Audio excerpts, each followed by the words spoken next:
Hello everybody, welcome back. In this video we're going to be discussing the components of GDP. In the last video we defined GDP, talked about what's included, and the different ways in which we can calculate it. In this video we're going to talk about the components of GDP, and in the next video we're going to be starting to talk about nominal versus real GDP and comparing GDP over time and across geographies. So, the components of GDP, again, national income, also total expenditure, the value of total production in the economy. Where does all this income go? In an entire macro economy, it's going to go generally to four places. We have consumption, investment, government spending, and net exports. So GDP is equal to C plus I plus G plus NX. And again, those are consumption,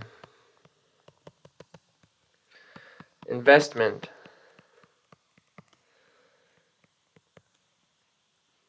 government spending. Oops. G is government spending.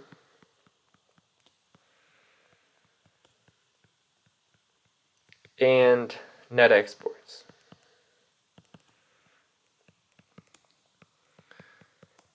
Okay, and so what we're going to do now is talk about what's included in all of these things. So we're going to start with consumption, which is just spending by households on goods and services. Spending by households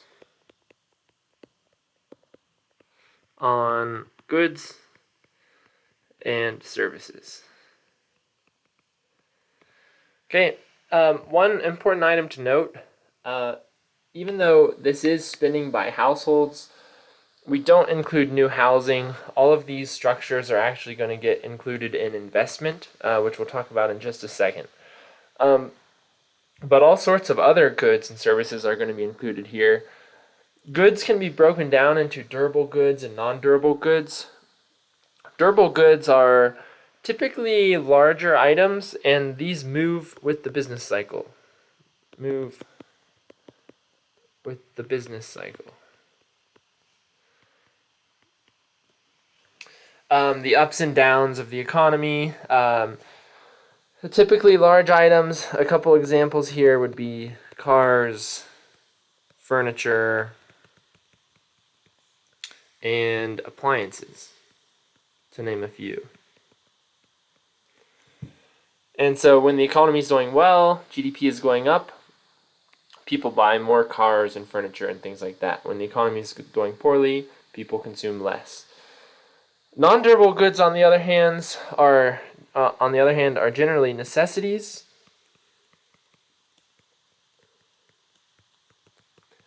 They may move slightly with the business cycle, but these are generally things that you're going to be buying all the time.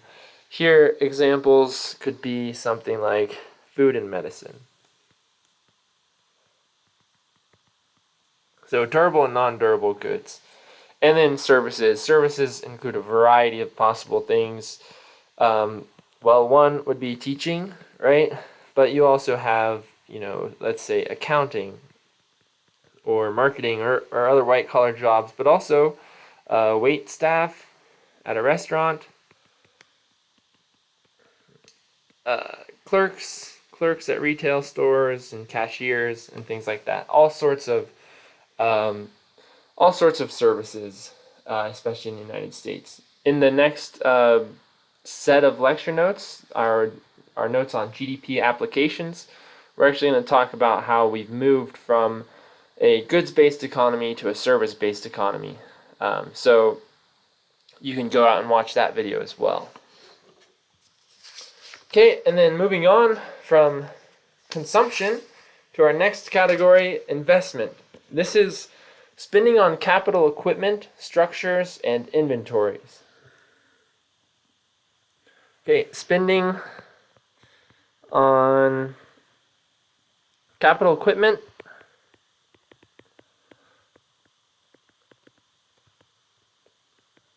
structures, and inventories. And these structures, by the way, includes the purchase of new housing. Okay, so capital equipment, things like machines, tools, factory equipment, things like this. This is typically investment coming from firms, although to a certain extent, households and individuals as well.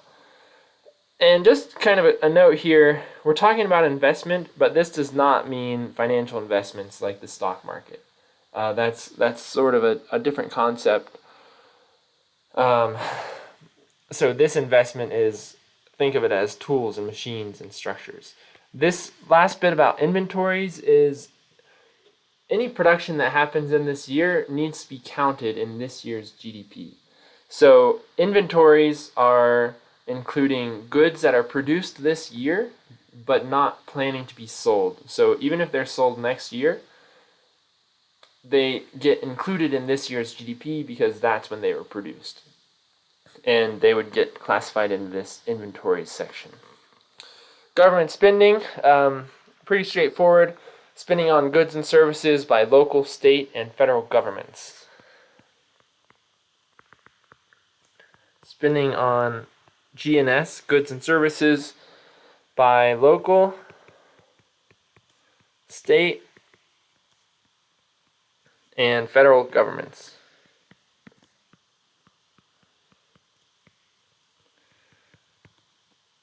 Some examples here.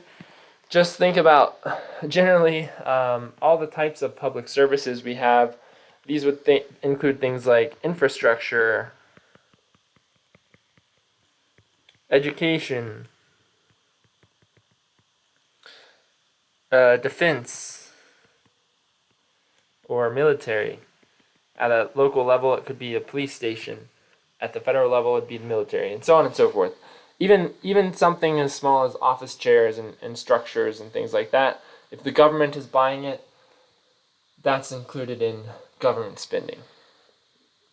And finally, net exports. Net exports is going to be exports minus imports.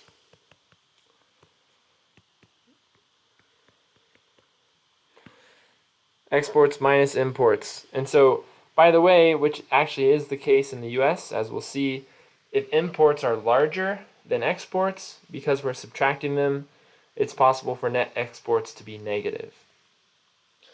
And so exports, spending on domestically produced goods and services by foreigners, spending on domestically produced goods and services by foreigners, and imports are vice versa. So imports are things coming into the country. So exports are going out, imports are coming in. Spending on foreign-made goods and services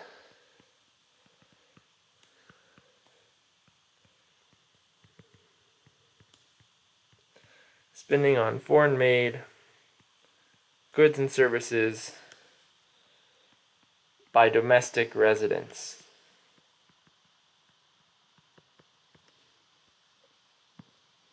So these are goods and services coming in. And then the difference between the two is what we call the trade balance. So we have a trade surplus if we have more exports than imports, and a trade deficit if we have more imports than exports. So here, more exports than imports. We would write that mathematically. Exports are greater than imports. And vice versa, a trade deficit, more imports than exports. So exports are less than imports. And the United States is in a trade deficit, has been for decades. We'll see that in the next section on GDP applications as well. And finally, I'm just going to share a little table. And so here, going to just use a generic point in time. In this case, I'm going to use 2019 quarter 2, just to get an idea. This will change over time a little bit, but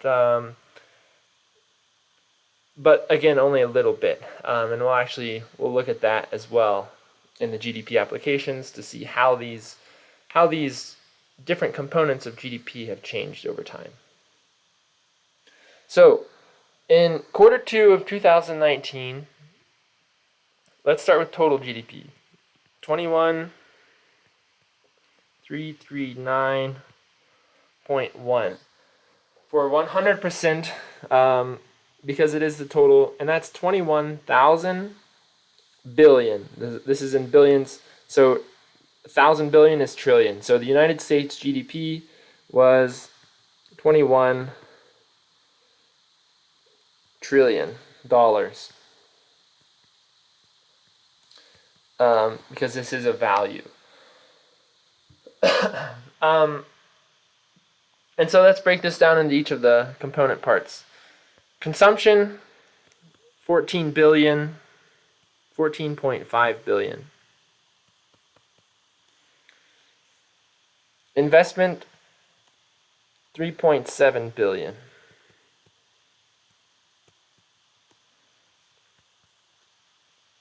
Government spending, also 3.7 billion.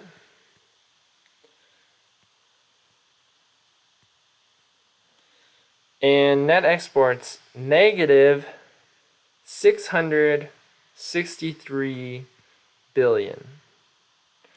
And again, that's negative because it's equal to exports minus imports. So a negative net exports means that we are importing more than we're exporting. And just to give the shares of the total there, that's about 68% of GDP is made up of consumption, spending by households. Both investment and government spending are about 17.5%. And net exports comes out to negative, kind of a weird thing to talk about a negative share, but with the negative net exports, that comes out to negative 3.1%. Okay, and that's where we're going to actually leave it off in this video. In the next video, I will show this bit on GDP versus gross national product, and then we'll move on and talk about real GDP, nominal GDP, and start to make comparisons in GDP over time. Okay, thanks, and stay tuned for the next video.